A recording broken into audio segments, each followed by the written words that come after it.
हरे कृष्णा। तो आप सबका हम आज के इस क्लास में स्वागत करते हैं।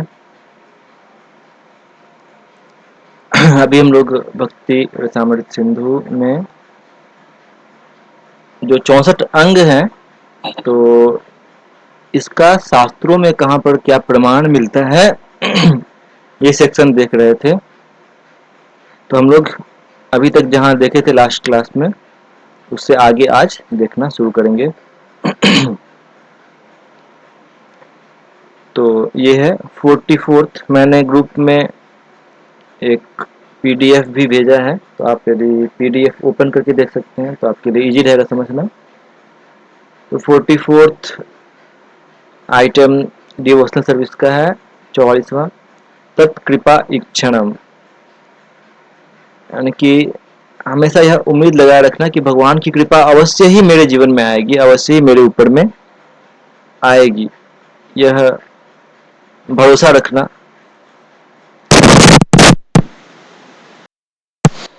तत्तेऽनुकम्पां सुसमीक्षमाणो भुञ्जान एवात्मकृतं विपाकम् हृद्वाग्वपुर्भिर्विदधन् नमस्ते जीवेत यो मुक्तिपदे सदा यभाक्। तो यहाँ पर इस प्रार्थना में कहा गया है कि वह व्यक्ति जो अपने जीवन में आने वाले सभी दुखों को बहुत धैर्यपूर्वक सहता है और उसको वास्तव में भगवान के एक बहुत असीम कृपा के रूप में स्वीकार करता है। और इतना ही नहीं, वो क्या करता है साथ में, तो हृदवाग वपुर्भिर विदधन नमस्ते, वो अपने वचन से, अपने हृदय से और अपने शरीर के द्वारा भगवान को नमस्कार करता है। यदि कोई व्यक्ति इस तरह से ये कार्य करता है तो जीवे तो यो मुक्ति पदे सदाय भाग, ऐसा व्यक्ति निश्चय ही मुक्ति को प्राप्त करेगा, निश्चय ही भगवत धाम जाएगा। उसके भगवत धाम लौटने में कोई संदेह नहीं है, उसका फिक्स है, वो जरूर जाएगा भगवत धाम। तो ये एक श्लोक बहुत बड़ा उम्मीद है हमारे लिए। कोई भी भक्त अपने कर्मों के हिसाब से सबके जीवन में अच्छे या बुरी परिस्थितियां आती हैं, और जो भक्त है वो हर परिस्थिति को किस प्रकार से लेता है, तो आत्मकृतम विपाकम, वो सोचता है कि अरे ये तो मैंने पूर्व जन्म में बहुत सारे अपराध किए हैं, पाप किए हैं, और जो भगवान मुझे दे रहे हैं वो तो बहुत थोड़ा दे रहे हैं। और वास्तव में ऐसा होता भी है, जब कोई व्यक्ति भक्ति में आता है तो भगवान उसके कर्मों को बहुत कम कर देते हैं, कम करके भेजते हैं। जो भी कर्म एक भक्त के हृदय के शुद्धिकरण के लिए आवश्यक है उतना ही भेजते हैं। जब तक एक व्यक्ति कृष्ण के प्रति शरणागति नहीं लेता है तब तक वो माया के अधीन रहता है, और माया देवी एग्जैक्टली 100% जितना उसको मिलना चाहिए रिएक्शन उतना देती है। लेकिन जब एक भक्त कृष्ण की शरणागति में आ जाता है तो भगवान की कृपा से कृष्ण पर्सनली देखते हैं कि कितना इस भक्त के शुद्धिकरण के लिए आवश्यक है, और कभी कभी यदि आवश्यक ना हो तो पूरा का पूरा कर्म भी ले लेते हैं, हटा देते हैं भक्त के जीवन से। तो इसीलिए एक भक्त सदैव कृष्ण के प्रति आभारी रहता है। अच्छी परिस्थितियों पर तो निश्चय ही रहता है, लेकिन इवन जब बाह्य दृष्टिकोण से परिस्थितियां अच्छी ना हो तब भी वो भगवान के प्रति आभारी रहता है और आभार व्यक्त करता है। तो ऐसे यदि कोई कर सकता है तो मुक्ति तो उसके लिए दाय भाग है। दाय भाग, सदाय भाग कह रहे हैं यहाँ पे। दाय भाग मतलब जिस प्रकार से एक पिता की संपत्ति पर पुत्र का स्वाभाविक अधिकार होता है, और समयानुसार यदि वह जीवित रहेगा तो निश्चय उसको पिता की संपत्ति मिल जाती है। तो ठीक उसी प्रकार से यदि कोई भक्त इस चेतना में अपने जीवन को जीता है तो उसकी मुक्ति तो सुनिश्चित है, वह निश्चित ही भगवत धाम जाएगा, वो उसका अधिकार हो गया है। श्रील प्रभुपाद लिखते हैं, for that is his rightful claim, उसका वो अधिकार बन गया है।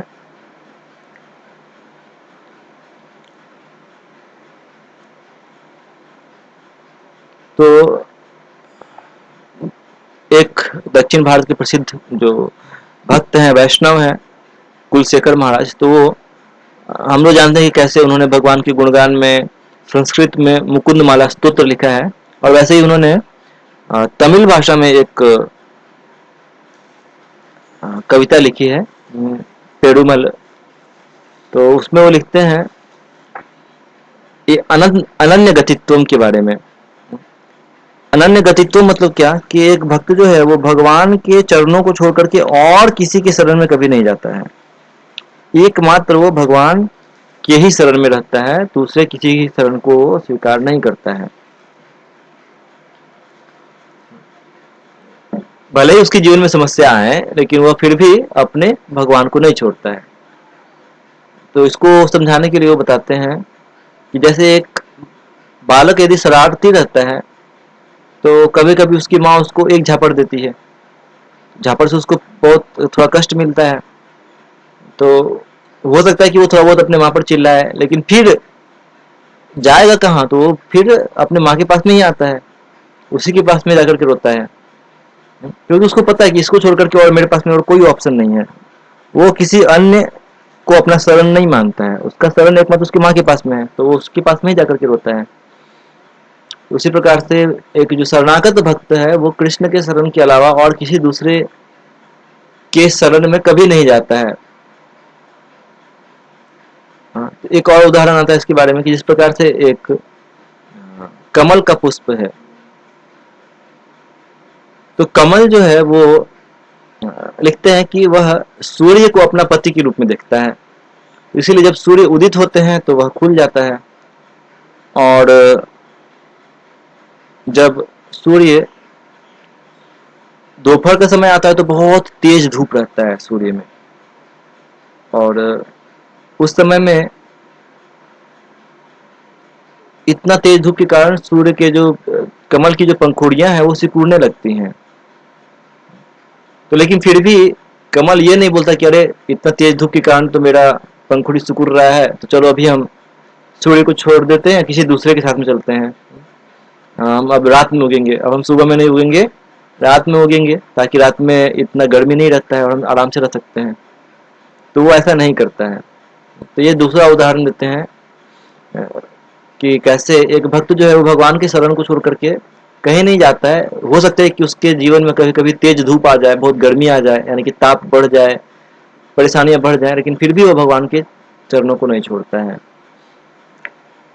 फिर एक और तीसरा उदाहरण बताते हैं कि कैसे एक बार क्या होता है, तो एक पक्षी रहता है, वह एक जहाज पर बैठ जाता है, जहाज में जो झंडा जहाँ पर रखते हैं वहां पर बैठ जाता है, और थोड़ी देर बैठते बैठे रहता है, और इसी बीच क्या होता है कि जहाज जो कि तट पर खड़ा था वहां से वह निकल जाती है और समुद्र में चले जाते हैं जहाज। तो जब जहाज समुद्र में जाता रहता है तो तब थोड़ी देर के बाद में वो पक्षी उस जहाज से उड़ करके और बाहर निकलना चाहता है। तो वो पूरा प्रयास करता है, इधर उधर घूमता है, लेकिन देखता है कि अब जहां भी जा रहा है वहां पर सिर्फ पानी ही पानी है, चारों तरफ पानी को छोड़कर के कुछ दिखता ही नहीं है, सिर्फ और सिर्फ पानी है। तो अंत में वो घूम फिर के कहाँ जाएगा, तो उसके लिए एकमात्र शरण जो बचता है जब तक वह समुद्र में जहाज है, तो वह जहाज को छोड़ करके अब कहीं नहीं जा सकता है। तो फाइनली वो थक हार करके उसी जहाज के झंडे पर आकर के बैठता है। तो वैसे ही हम लोग जो इस भव सागर में भटक रहे हैं, तो इस भव सागर में भगवान के चरण कमल जो एक नाव के समान है, उस नाव को छोड़ करके और दूसरा कोई शरण हमारे लिए वास्तव में है नहीं। लोग भले ही प्रॉमिस कर दें, लेकिन ये वास्तव में बाकी लोग हमारा उद्धार नहीं कर सकते हैं, हमें बचा नहीं सकते हैं। यदि कोई हमें बचा सकते हैं तो एकमात्र जो नौका है, जो जहाज है, जो हमें बचा सकता है वो है भगवान के चरण कमल। दूसरा कोई हमें शरण देने के योग्य नहीं है। एक श्लोक आता है जिसमें कहा गया है कि कुछ लोग भव सागर से बचने के लिए देवताओं का शरण लेते हैं। तो देवताओं का शरण लेना ठीक वैसे ही है, यदि कोई मान लीजिए कि नदी को पार करना चाह रहा हो और पार करने के लिए कोई कुत्ते की दुम पकड़ ले, तो क्या कोई कुत्ते की पूंछ पकड़ के नदी पार कर सकता है क्या? वो डूब जाएगा। ठीक उसी प्रकार भव सागर को पार करने के लिए यदि कोई देवताओं की शरण में जाता है तो वह डूब जाएगा, वो नहीं बचेगा। इसके लिए सबसे उचित जो बोट है, जो शिप है, वो है भगवान के चरण कमल। उसके शरण में आने से कोई भी इसे आसानी से प्राप्त कर सकता है, पार कर सकता है। तो जो अन्य जहाज होते हैं वो क्या करते हैं, अन्य जहाज आपको एक स्थान से दूसरे स्थान तक ले करके सुरक्षित पहुंचा देंगे। तो ये अन्य जहाजों की खासियत होती है। लेकिन भगवान का जो जहाज है, चरण कमल है, वो एक ऐसा जहाज है जिसमें यदि कोई बैठ जाता है तो ये जहाज उस पूरे समुद्र को ही सुखा देता है, और उसका जो पूरा आकार है वह सिर्फ और सिर्फ उतना ही रह जाता है जितना कि भवाम बुधिर वत्स पदम पदम। जो गोवत्स के पद से बनाए हुए गड्ढे में जितना पानी आएगा उतना ही पानी बच जाता है इस भवसागर में। तो ये एक विशिष्ट नौका है, अन्य नौका से अलग है। जो ही बुद्धिमान रहेगा वो अवश्य ही इस नौका का शरण लेगा। तो वैसे ही फिर एक और उदाहरण वो देते हैं, वो बोलते हैं कि जिस तरह से चातक पक्षी होता है तो वो बहुत कठिनाइयां सहता है, और वो हो सकता है कि बहुत समय कई कई दिनों तक प्यासे रह जाता है। जब गर्मी का समय विशेष रूप से आता है तो उस समय में बहुत दिनों तक पानी नहीं पड़ता है, और वो देखते रहता है कि कब बादल आएगा, बादल आएगा। और वो एक विशेष नक्षत्र का, ऐसा कहते हैं, वो साथी नक्षत्र का पानी पीता है। तो वो एक विशेष नक्षत्र का ही पानी पीता है, और वो सिर्फ बरसात का ही पानी पिएगा, अन्य पानी वो पीता नहीं है। तो बहुत समय में ऐसा हो सकता है कि पानी पड़ता ही नहीं है, सिर्फ कभी कभी बादल आते हैं और गरज करके चले जाते हैं। तो बाकी पक्षी लोग बोलता है कि अरे हम लोग देखो कितना मजे में है, हम लोग पानी पी रहे हैं, कुआं का पानी है, तालाब का पानी है, नदी का पानी है, हम लोग पानी पी कर खुश हैं, तुम खाली पानी नहीं पीता है, बेवकूफ है। तो बाकी पक्षी लोग उसको उल्टा सीधा बोलते भी है। लेकिन फिर भी चातक जो है वो दूसरे किसी पानी की तरफ देखता भी नहीं है, वो सिर्फ तभी पानी पिएगा जब बरसात का पानी आता है। तो ठीक उसी प्रकार से जो भक्त है वो एकमात्र कृष्ण के कृपा के लिए प्रतीक्षा करता है, वो और किसी के पास शरण में नहीं जाता है। भले कितना ही जीवन में थंडरस्टॉर्म्स आ जाए, तूफानी रात आ जाए, चारों तरफ अंधकार ही अंधकार दिखे, या बहुत गर्मी आ जाए, ताप बढ़ जाए, कुछ भी हो जाए, वो किसी भी अन्य के शरण में नहीं जाता है। तो ये अनन्य गतित्वम है। और अनन्य गतित्वम यानी कि कृष्ण को छोड़ करके और कोई हमारी गति ही नहीं है। हमारा एकमात्र गति, एकमात्र ध्येय सिर्फ कृष्ण के कृपा की प्राप्ति है। और वास्तव में जब हम भक्ति में आगे बढ़ते हैं तो धीरे धीरे हमें यह भी समझ में आने लगता है कि हमारे जीवन में जो उलट फेर आया था वो भी वास्तव में कृष्ण का एक कृपा था।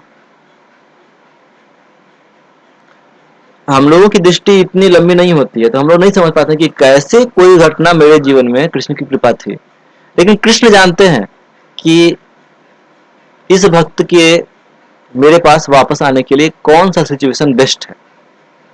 तो वो अपने भक्तों को किसी पार्टिकुलर, किसी विशिष्ट परिस्थिति में डाल रहे हैं, तो ये कृष्ण का एक विशेष प्लान रहता है उसमें। वो जानते हैं कि इसी से इसका हृदय शुद्ध होगा, या फिर यही रास्ता है इसको कुछ विशेष, समझ लीजिए, शिक्षा देने के लिए। हम लोगों को इस जगत में भेजा गया तो कुछ सीखने के लिए, कि हम लोग अपनी गलतियों को सुधारें। तो उसको सुधारने के लिए कौन सा परिस्थिति हमारे लिए बेस्ट रहेगा जिसमें हम सीख पाएंगे, तो कृष्ण सबसे अच्छा जानते हैं। और वैसी परिस्थितियां हमारे जीवन में आती हैं, लेकिन कभी कभी या बहुत समय में हम लोग उस उलट फेर को समझ नहीं पाते हैं। लेकिन तब भी जो वास्तव में भक्त है वो कभी भी कृष्ण के शरण को नहीं छोड़ता है, चाहे कितना ही बड़ा उलट फेर क्यों ना आ जाए, बल्कि वो कृष्ण को धन्यवाद देता है। और जब एक भक्त का जीवन में जब बहुत साल बीत जाते हैं तो तब उसको समझ में आता है कि अच्छा, मेरे जीवन में जो ये उल्टा हो गया था तो मैं उस समय नहीं समझ पाया, लेकिन अब समझ में आ रहा है कि ऐसा मेरे जीवन में क्यों हुआ। तो वास्तव में एक भक्त इस चीज का अनुभव भी कर पाता है कि उस पार्टिकुलर घटना के बाद में उसे कुछ शिक्षा मिली जो कि उसके सीखने के लिए आवश्यक था, या जो भी कुछ हो कारण, वो समझ पाता है कि इसमें कृष्ण का परफेक्ट हाथ था। तो इसीलिए भक्त जो है वो प्लानिंग तो बनाता है, लेकिन प्लानिंग से अटैच नहीं रहना चाहिए भक्त को। यदि प्लानिंग काम किया तो ठीक है, और नहीं किया तो फिर कृष्ण जैसे भी सिचुएशन अरेंज करें उसमें सेवा आगे बढ़ने के लिए तैयार रहना चाहिए।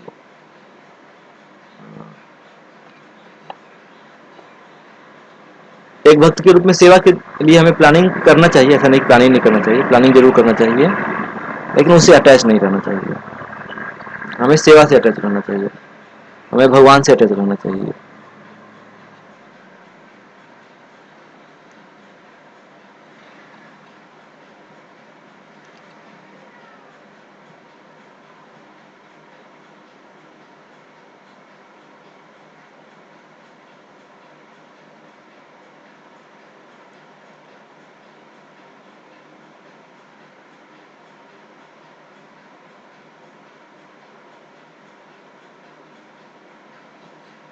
इसको एक और उदाहरण से समझाया जाता है कि जैसे कभी कभी एक पिता होते हैं तो वो अपने संतान को पीने के लिए दूध देते हैं, जो कि बहुत सुंदर लगता है पीने में, मीठा लगता है, अच्छा लगता है पीने में।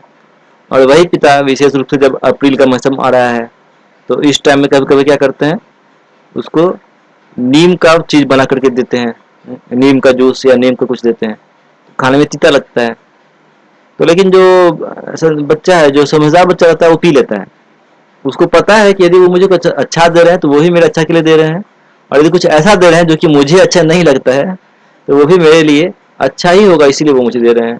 तो उसको स्वीकार कर लेता है इस तरह से।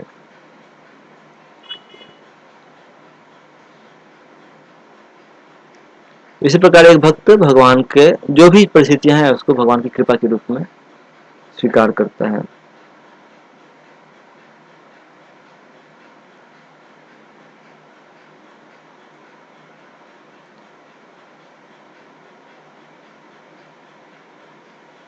तो इसके लिए कैसे एक भक्त स्वीकार करता है, तो यहाँ पर एक पृथु महाराज का प्रार्थना दिया हुआ है। पृथु महाराज बोलते हैं इस श्लोक में, त्वं माययाद्धा जन ईश खंडितो यद अन्यद अशास्तरितात्मनो बुधः यथा चरेद बालम हितम पिता स्वयं तथा त्वम एवार्हसि नः समीहितुम। तो बोलते हैं कि हे भगवान, जो मूर्ख होते हैं, अबुधः जना, जो लोग मूर्ख होते हैं वो लोग क्या करते हैं, त्वन माया अद्धा खंडित है, माया उनको बार बार पिटाई करती है और उसको बहुत उससे क्लेश मिलता है, माया का पिटाई खा खा करके बहुत दुख मिलता है। और वो लोग फिर भी क्या करते हैं, तो अन्यद अशास्त्रित आत्मनो, वो आपको छोड़ करके दूसरों की पूजा करते हैं।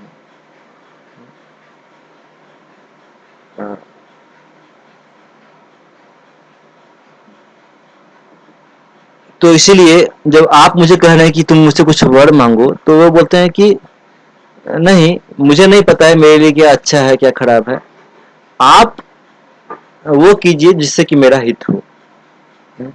जो भी चीज मेरे लिए मोस्ट सुटेबल हो वह आप मेरे लिए कीजिए। तथा तुम एव अर्हसी न समी ही तुम, आप जानते हैं कि मेरे लिए क्या अच्छा है, समी ही तुम। जिस प्रकार से एक पिता जानते हैं कि उसके पुत्र के लिए क्या अच्छा होता है, ठीक इसी प्रकार से आप निर्णय लीजिए और आप वह दीजिए जो मेरे लिए अच्छा हो।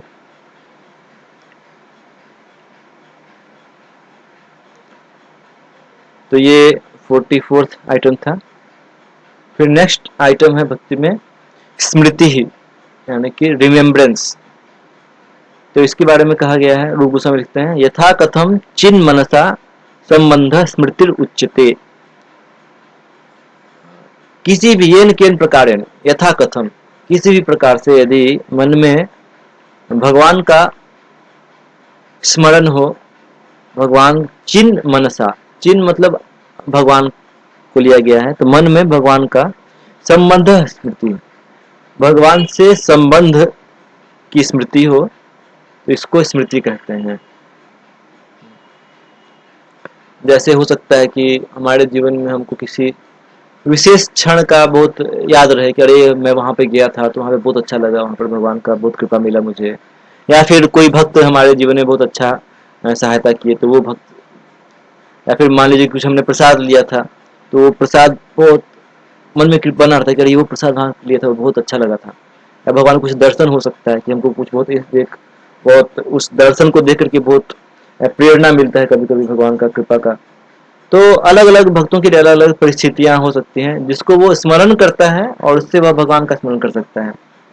तो जिस भी प्रकार से हो यदि हम भगवान का स्मरण करते हैं तो इसको स्मृति है के रूप में देखा जाता है और ये भी भक्ति का एक अंग है।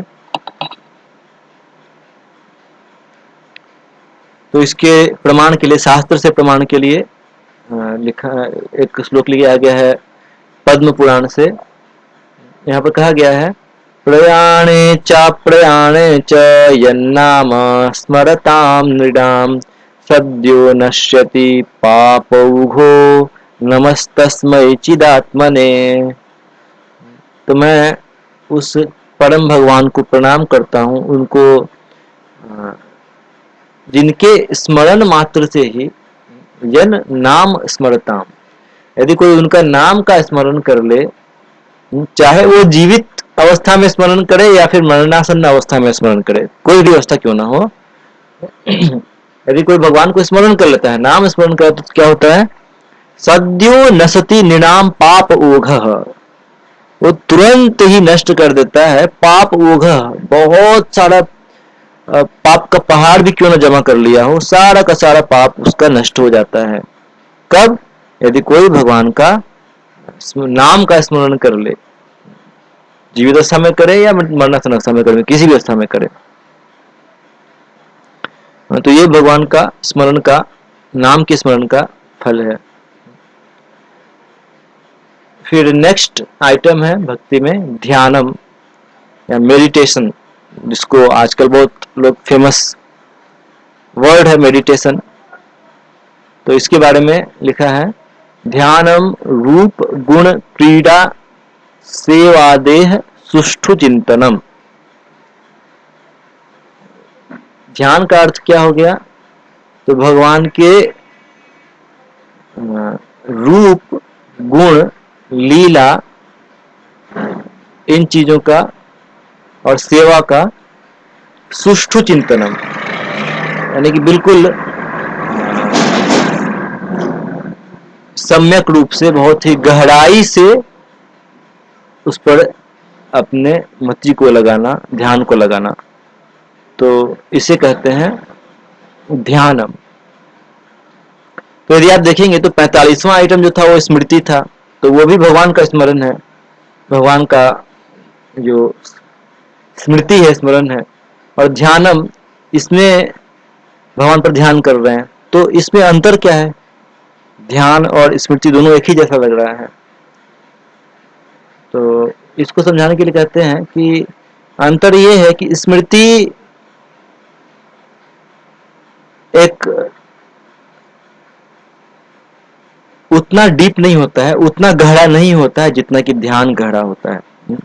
ध्यान में किसी एक विशेष चरित्र पर या किसी लीला पर बहुत गहराई में जाकर के उस पर ध्यान करते हैं, जबकि स्मृति कभी हमें मन में कुछ स्मरण आ गया तो स्मृति है। तो यानी कि स्मृति उतना अधिक गहरा नहीं होता है जितना कि ध्यान होता है, जिस पर कि एक भक्त उसके विवरणों पर फोकस करता है, उसके हर डिटेल्स पर जाकर के उस पर ध्यान करता है, फोकस करता है।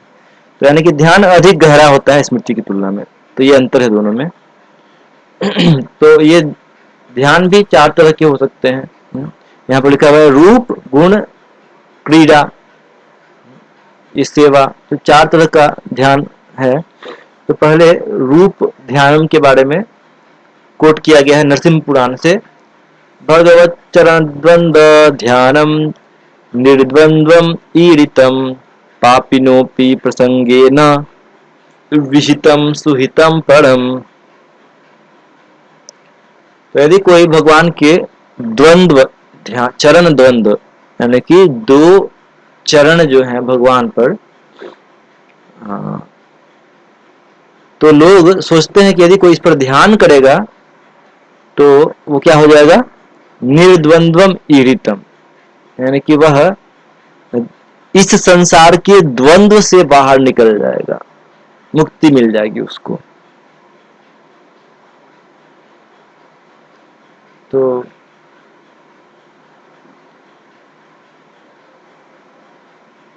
इसीलिए कोई पापी भी यदि आपके चरणों पर ध्यान करता है तो वह मुक्ति को प्राप्त कर लेता है। पापी न अपि, यदि कोई पापी भी प्रसंगे न विहितम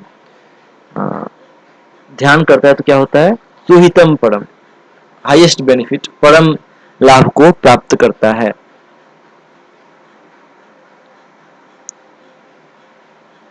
लेकिन वास्तव में एक भक्त जो है कभी भी वो भगवान के चरणों में ध्यान इसलिए नहीं करता है कि वह द्वंद्व से मुक्त हो जाएगा। वो तो वास्तव में भगवान का ध्यान इसीलिए करता है कि कैसे वह भगवान को प्रसन्न कर सके। वह अपने किसी भी इच्छा के लिए भगवान का ध्यान नहीं करता है। हाँ, तो ये एक भक्त का स्थिति होता है, ये रूप ध्यान है। नेक्स्ट कहा गया है गुण ध्यान, भगवान की गुणों के ऊपर में ध्यान करना। तो इसके बारे में ये श्लोक लिया गया है विष्णु धर्म से। ये कुर्वन्ति सदा भक्त्या गुणानुस्मरणं हरेः पक्षिणा कलुषाघस्ते प्रविशन्ति हरेः पदम। तो ये कुर्वन्ति सदा हरेः गुण अनुस्मरण, जो लोग सदैव हरि के गुणों का स्मरण करते हैं, ध्यान करते हैं, वित भक्त्या, भक्ति के साथ। देखिए यहाँ पर जो वर्ड यूज हुआ है अनुस्मरण, ये कॉन्टिन्यूअस है, कॉन्स्टेंटली मेडिटेट। इसको स्मरण में नहीं रखा गया है, इसको ध्यान की कैटेगरी में डाल दिया गया है। क्यों? क्योंकि यह अनुस्मरण है, लगातार कॉन्स्टेंट मेडिटेशन है, ध्यान है। यदि भक्ति के साथ करते हैं तो क्या होता है, पक्षिणा कलुषः ओघते। यदि मान लीजिए कि जिस तरह से भगवान की भक्ति करने से, इस तरह का ध्यान करने से जो सिंफुल, यहाँ पर लिखा हुआ है कि वो समस्त उसके पाप नष्ट हो जाते हैं और वह व्यक्ति भगवान के धाम को प्राप्त करता है। तो अगेन भगवान का भक्त कभी भी इसलिए ध्यान नहीं करता है भगवान के चरणों का या भगवान के गुणों का कि हमको भगवान का धाम प्राप्त होगा, लेकिन वह तो भगवान का गुणों का ध्यान उनके प्रसन्नता के लिए करता है। तीसरा है क्रीड़ा ध्यान, भगवान की लीलाओं पर ध्यान करना। तो ये पद्म पुराण से श्लोक लिया गया है। सर्व माधुर्य सारिणी सर्वाद्भुत मायिनी च ध्यायन् हरेश्चरित्राणि दलितानि विमुच्यते। तो जो भगवान की सुंदर लीलाओं पर ध्यान करता है, जो कि अद्भुतानि मायानि च, बहुत अद्भुत है,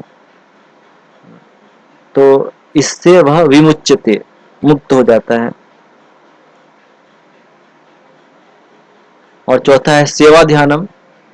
तो इसके लिए एक श्लोक लिया गया है। मानसेनोपचारेण परिचर्या हरिम सदा परेवान मनसा गम्यम तम साक्षात प्रतिपेदिरे। इसमें कहा गया है कि हरि सदा परिचर्या, सदैव भगवान हरि की सेवा करके, और मानसेन उपचारेण, वो किस प्रकार से सेवा किया गया था, तो मन में किया गया था। तम साक्षात प्रतिपेदिरे, उसने साक्षात भगवान हरि के धाम को प्राप्त कर लिया। परे वाक मनसा अगम्यम,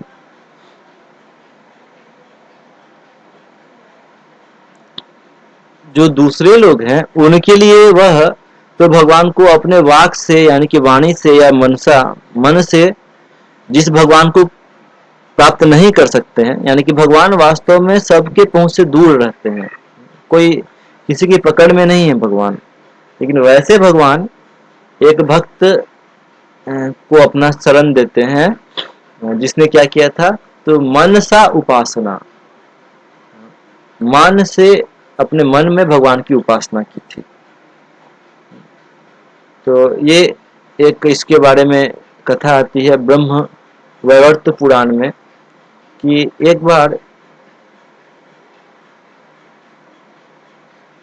प्रतिष्ठान नाम के एक शहर में एक ब्राह्मण रहता था, तो बहुत ही गरीब था। और फिर भी वो चिंता में नहीं रहता था, वो संतुष्ट रहता था। भले ही गरीब था लेकिन संतुष्ट रहता था। वो जानता था कि ठीक है, अपने कर्मानुसार मुझे जो भी मिल रहा है मुझे उसी में संतुष्ट रहना चाहिए। तो इस प्रकार से वो अपना दिन बिता रहा था। तो एक बार वो जब कुछ ब्राह्मणों की सभा में गया, तो वहां पर उसे एक चीज सुनने के लिए मिला कि जब भगवान की भक्ति मन में की जाती है तो उसको ही भगवान स्वीकार करते हैं। तो इस चीज को उसने सुना, तब वो बहुत खुश हुआ कि अरे, मैं गरीब था तो इसलिए मैं भगवान का सेवा नहीं कर पा रहा था, लेकिन भगवान तो इतने दयालु है कि वो मन में उनको जो दिया गया है उसको भी स्वीकार कर लेते हैं। तो यह सुन करके उसने फिर अब अगले दिन से ध्यान करता और ध्यान करके भगवान की सेवा करता। प्रातःकाल स्नान करने के बाद में मन से शांति को प्राप्त करके वो कहीं शांत जगह पर बैठ करके और जो ध्यान के पूर्व या भगवान की सेवा के पूर्व जो प्राणायाम वगैरह का सिस्टम है उसको फॉलो करने के बाद में फिर भगवान के ऊपर में ध्यान करने लगता कि कैसे भगवान के लिए वो बहुत सुंदर वस्त्र, और खुद भी पहले तो उसने मन में अपना एक सुंदर वस्त्र धारण करते थे और फिर उसके बाद में भगवान को प्रणाम करके भगवान का साफ करना और भगवान के लिए नदी से सुंदर सुंदर घड़ों में पानी लाना। तो यहाँ पर में चूंकि वो मनसा सेवा कर रहे थे तो धन की कोई समस्या थी नहीं। वास्तव में उसके उसमें धन नहीं था, लेकिन मन में सेवा करने के लिए तो धन की कोई कमी नहीं है। तो वो अपने मन में सुंदर सुंदर सोने के चांदी के कलशों में भर करके नदी से पानी लाते थे और उसमें वो सभी तीर्थों का, ऐसा नहीं कि सिर्फ एक जगह से पानी लेके आ गए, अपने मन में वो सभी जो पुण्य तीर्थ स्थान है उन सभी स्थान से वो पानी लाते थे और उसके बाद में वो भगवान का सुंदर अभिषेक करते, आरती करते और उसके बाद में उनकी अन्य प्रकार से सेवा करते। तो इससे वो रोज इस प्रकार से ध्यान करते थे भगवान का और वो परम आनंद को प्राप्त करते ध्यान करने के बाद में। तो इस तरह से जब वो बहुत दिन तक ध्यान कर रहे थे, एक बार उन्होंने भगवान की सेवा में एक खीर बनाया और उसको वो भगवान के लिए एक सुंदर सोने का प्लेट में रख करके भगवान को भोग लगाने के लिए दिए खीर को। लेकिन फिर उन्होंने सोचा कि अरे, मैंने तो खीर अभी तुरंत तुरंत बनाया है, तो पता नहीं कुछ ज्यादा गर्म होगा तो भगवान का हाथ जल सकता है। तो उन्होंने क्या किया, ध्यान में वो खीर का टेम्परेचर कितना है ये अपना हाथ डाला उस पात्र में जिसमें रख परोसा था खीर को। तो जब वो हाथ डालते हैं तो देखते हैं कि उनका पूरा हाथ जल जाता है, खीर बहुत गर्म रहता है।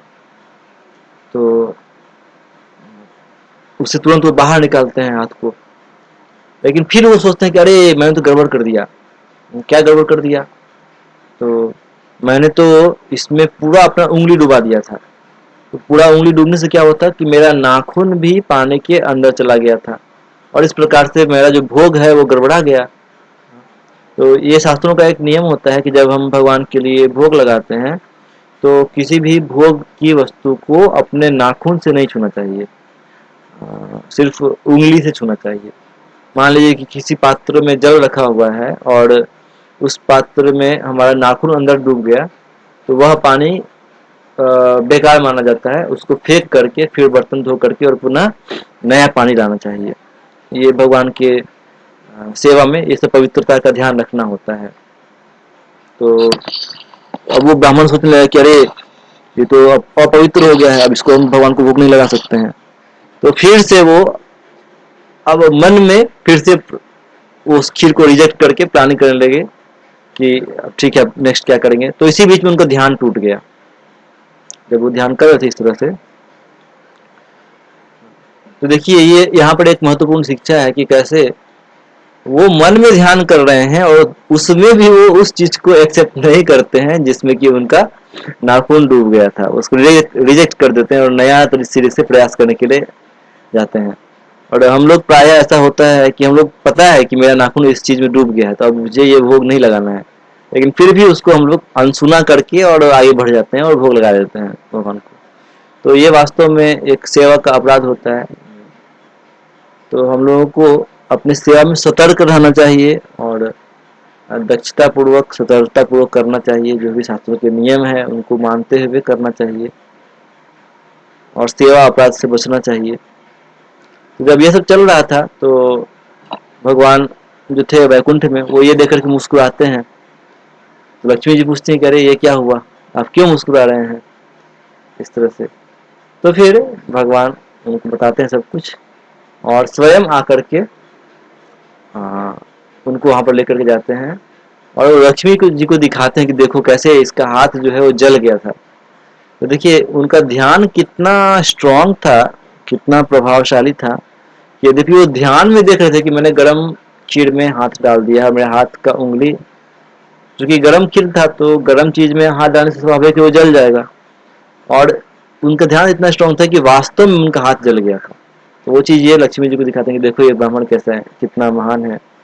इसके बाद में उन्होंने उस ब्राह्मण को अपने वैकुंठ धाम में नित्य एक स्थान दे दिया। तो ये दिखाते हैं कि कैसे भक्ति का एक एक अंग जो है वो इतना महत्वपूर्ण होता है कि हम उसको पालन करके जीवन को सफल कर सकते हैं। और शिला प्रभुपाद ने इतना कृपा किया है हमारे ऊपर में कि उन्होंने एक अंग नहीं दिया है, प्रैक्टिकली मोटा मोटी 64 का 64 अंग जो है सबको कहीं ना कहीं किसी न किसी रूप में उन्होंने हमें दिया है दैनिक जीवन में। यदि हम उनका ढंग से पालन करेंगे तो फिर भक्ति में आगे बढ़ने से हमें कोई नहीं रोक पाएगा, निश्चय ही हम भक्ति में आगे बढ़ेंगे। तो हमें अपना प्रयास करना चाहिए कि जहाँ तक हो सके सतर्क होकर के और पूरा तन्मयता के साथ में अपनी भक्ति का पालन किया जाए, जिससे कि भगवान प्रसन्न हो। और यही वास्तव में भक्ति का उद्देश्य होता है कि भगवान प्रसन्न हो, हरि गुरु वैष्णव ये तीनों प्रसन्न हो। तो यदि तीनों प्रसन्न होते हैं हमारी सेवा से, ध्यान से, पूजा से या जो भी भक्ति का अंग है, तो फिर वही हमारे जीवन की सफलता है।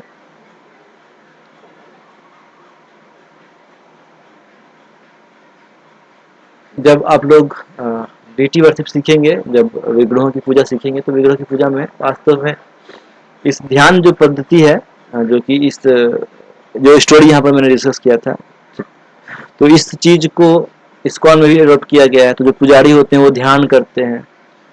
ये पुजारियों के लिए जो अर्चन पद्धति होती है उसका एक पार्ट होता है ध्यान करना, कि कैसे हम गुरुजनों की कृपा से, आचार्यों की कृपा से भगवान की सेवा भगवान के धाम में कर रहे हैं। तो ये भी एक ध्यान का एक पार्ट होता है, प्रोसेस होता है भगवान की सेवा करते समय। और श्रील प्रभुपाद ने हमें ये सब चीज दिया है, एक बहुत ही सुंदर अवसर दिया है कि कैसे हम भगवान का नित्य स्मरण करके और अपने जीवन को सफल कर सकें। तो इसलिए हमें उनकी कृपा को बहुत श्रद्धा सहित स्वीकार करना चाहिए और उन्हें धन्यवाद देते हुए अपने जीवन को व्यतीत करना चाहिए। तो हम यहाँ पर आज का क्लास एंड करेंगे। यदि आपके मन में कोई प्रश्न हो तो आप पूछ सकते हैं।